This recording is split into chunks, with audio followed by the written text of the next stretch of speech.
You have betrayed the audiences who put their trust in you.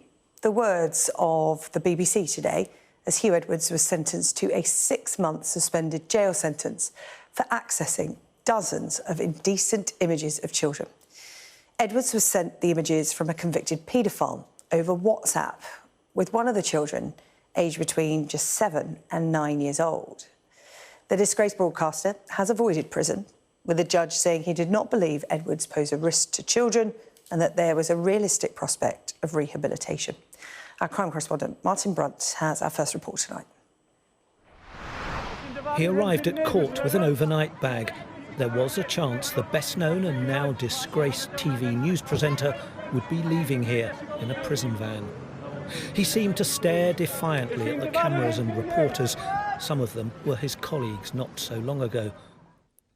A police mugshot told a different story. The look of a worried man confronted with his serious child sex crimes.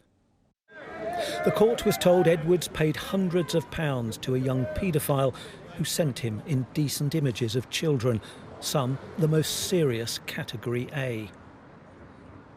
Prosecutor Ian Hope said a Category A video was sent, which is notable because the age of one of the children involved was significantly younger than in the rest of the images sent. It showed several acts between two children aged around 7 to 9 and 11 to 13, respectively.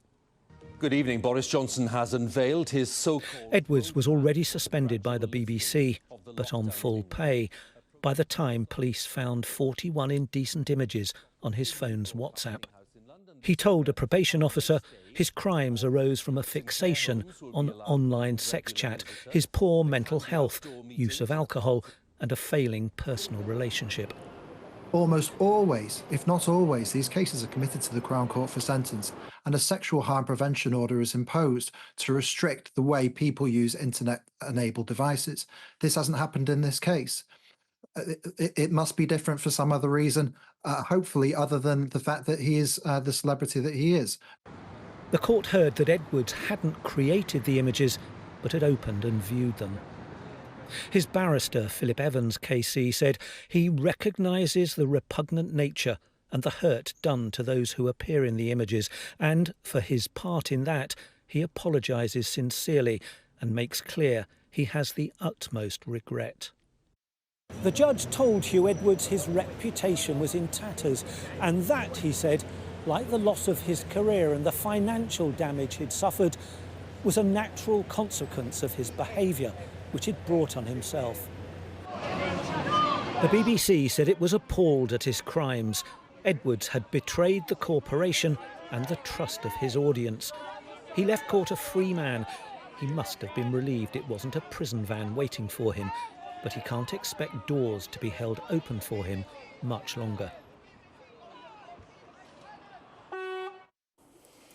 Well, Martin is in the studio now alongside criminal defence solicitor Tim Rustem. Good evening to you both. Martin, reaction to the sentence that was handed down to Huw Edwards. No prison time, 6 months suspended. A few eyebrows were raised and the word leniency has been sort of circulating. You touch on that in your report. Yes, more than a few eyebrows, I think. I mean, since that sentence, I've been hearing it from all directions, from people who were on the street outside court, from friends of mine, and there's a lot of chatter on social media. And there is a feeling that because of who he was and once a national treasure not that long ago, that he may have been dealt with rather leniently. I don't know. I mean, the young paedophile who was sending him material, who's already been dealt with, pleaded guilty to more charges, and he too got a suspended prison sentence, longer, twice as long as Huw Edwards. A suspended prison sentence is still a pretty tough sentence. What does it look like in practical terms? Well, you know, if people think immediately you've escaped prison. Well, he has, on the face of it, but of course, you know, if he was to reoffend, if he doesn't comply with some of the restrictions that have been put on his life, those other bits of the sentence, he could go back and find that he has to go and submit to some of that prison sentence. So that will always hang over his head through the next 2 years. So, you know, he could have got a community order. He could have been told to go and work for no money and benefit a community. But I think the judge probably felt that that the suspended sentence was a tougher sentence. And of course, you know, I'm sure Tim will tell us this as well. Prisons are full, aren't they? I mean, judges are under some pressure not to send people to Well, you prison. say that, Martin, but Tim, you can pick up on this because as you've been, you know, referring to people talking to you on the street, people on social media, they're saying, hang on a second, the prisons weren't full when the government decided to make a point about the people that were rioting over the summer and they've been sent to prison. I was reading about 3 individuals today who got prison terms. So, Tim, perhaps you could explain to viewers why that is, because, again, they're saying why, for the most abhorrent of crimes, viewing child abuse images and, you know, throwing some bricks that may have missed a police officer, why are the 2 sentences totally different? It doesn't add up to people watching. I think it can seem that way at first blush, but I think when you look at the offence itself, judges have to remain impartial and objective in terms of their considerations and cut out the sort of the social media side of things or the political side of things, celebrity, some of which may unfortunately have come into the sentencing for the riots, for instance, or even the climate change protesters. So, I mean, those have certainly been criticised by a lot of lawyers. But dealing with the Huw Edwards case, the sentence, while it may seem a little bit lenient, or even, you know, people have talked about there being a 2-tier system, essentially is consistent with most sentences in this area. So it's a typical sentence for child It is. abuse I think what we have to do is, law is complicated in the sense that there are a number of factors. Without boring you, essentially there is the fact that he pleaded guilty.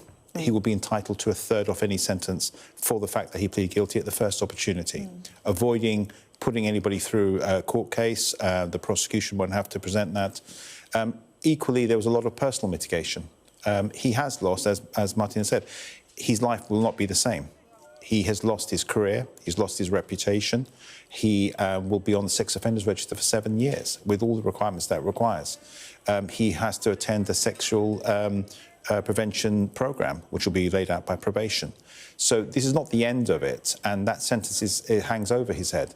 The sentence, in fact, would have been 12 months, but for the fact the judge then discounted the credit for his guilty plea and also for personal mitigation. If you remember, there was a period when he was under...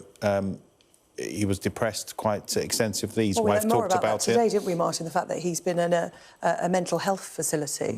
Yes, and we think he's probably gone back there after court. I think it was said at one point that he was actually living there.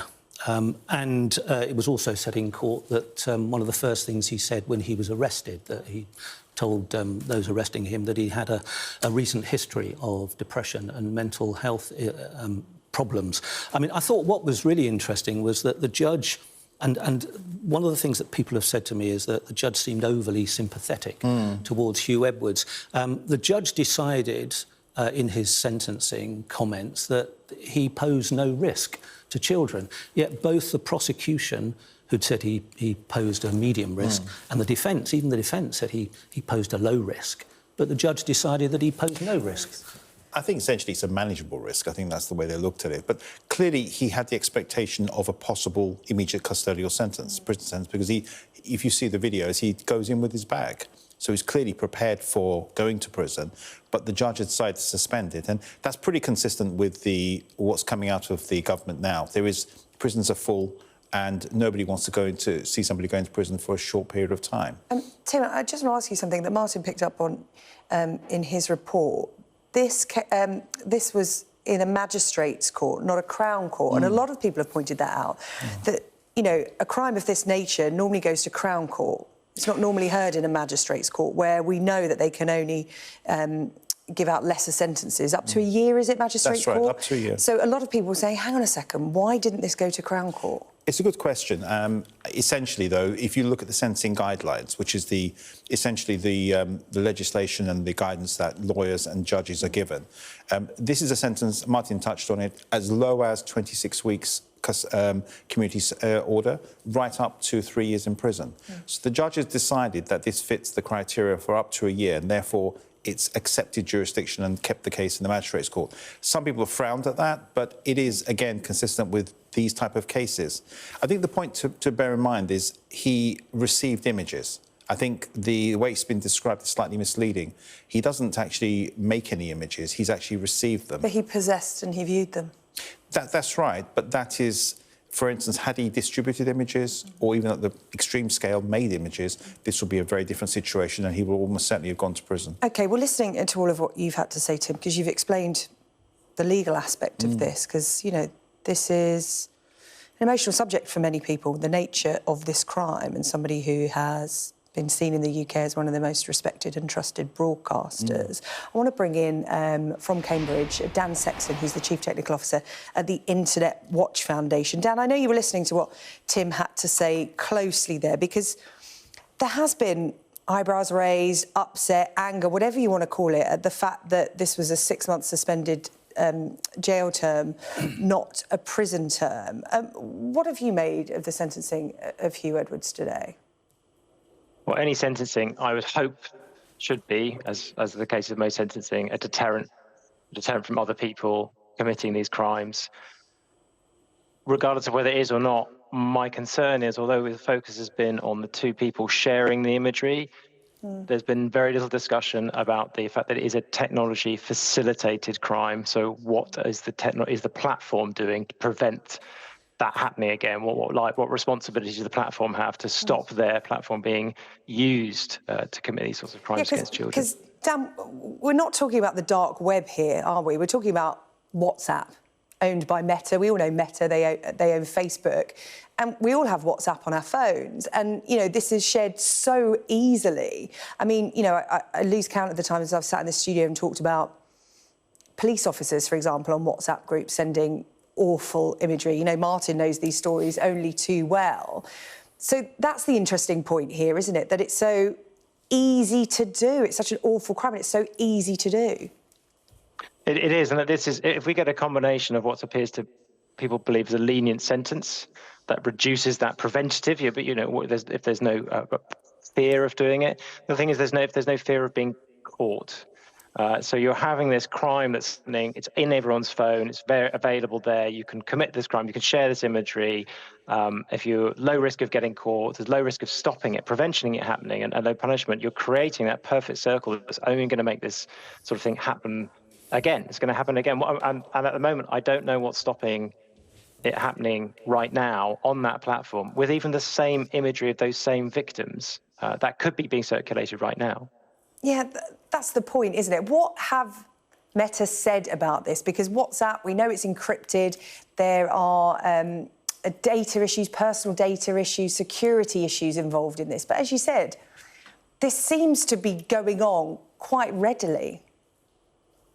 It is, and it frustratingly for me, is my responsibility for using technology to prevent and help children, prevent the distribution and sharing of child sexual abuses. This is an easy problem to solve at the basic level. All we're saying is you shouldn't let people upload images, known images of children being sexually abused onto your platforms. This is not a new thing. This is a problem that really was effectively solved 10 years ago, more than 10 years ago. It's that some platforms are choosing not to do it. So it's lack of content moderation. It's just basic content moderation. We're looking for a safe, secure, private system, but a system that is safe to prevent and cannot be used for misuse like this. Dan, this is a difficult question, but I feel like you might have some idea of the answer. What's the scale of this problem? Because, as I said, WhatsApp, encrypted, it's a private messaging service for people. Meta don't go into people's personal data. They certainly don't let, you know, the police into it and things like that. What is the scale of this problem? And I'm talking about people on WhatsApp sharing child abuse imagery. The choice is we just don't know, and that's by design. So WhatsApp's been in the news, the Huw Edwards. My understanding is this was accidental. This was not because WhatsApp knew this was happening. It's through chance that this was discovered. How many other people are using the platform? And what steps are the company doing to stop it? We've seen Telegram in the news in the same way for the same sorts of crimes. And again, there's not been that proactive measure to prevent it. And what's happening on other services. So we're increasingly seeing platforms adopt particularly this type of encryption, which actually prevents them or so they say, prevents them from taking proactive measures to prevent distribution of child sexual abuse material.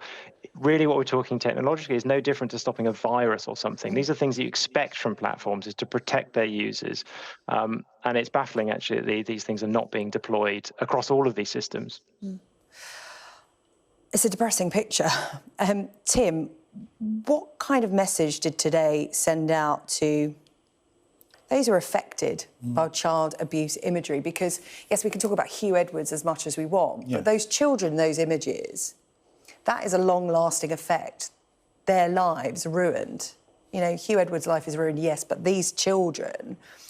I just wonder, and a lot of people have been messaging me this question, I just wonder what kind of message it sends to those who are distributing these images, because it looks like the law isn't taking this seriously. Is that the case? Because you know. I think it's always a difficult topic. And as a father myself, it's always challenging to balance professional views against what you may feel personally. The law basically set out, and it is quite stringent in some of these cases. I think one point that hasn't come out is the number of images, whilst it looks like a lot, 41, was actually quite a low number. We've seen cases with thousands of images. So, and technology is important because there are software now which can literally hoover up these type of images if that's what people are looking for, particularly from the dark web. The reality is the law is set in accordance with what the government can handle. There is a shortage of prison spaces. Had he received, for instance, a 6-month sentence to serve immediately, he would have only served 3 months of that. So the reality is, and my understanding is that there were concerns about his health, about his safety, had he gone to prison for a short period, particularly facing these type of charges. So I think in the circumstances, this is the right decision. I know it's difficult perhaps to justify that, but the reality is the judge followed the legislation, applied all the factors. He's a man of good character. He's never been in this situation before. He's lost his career. He's lost everything. His reputation's in tatters. And as a result, I think all of those factors were taken into account by the judge in coming to this decision. OK, Tim Rustem, thank you. Martin Brunt as well, who's been covering this story for us today, and Dan Sexton from the Internet Watch Foundation. Thank you for contributing to this story this evening. Well, that story sure to feature in tomorrow's newspapers on the front pages.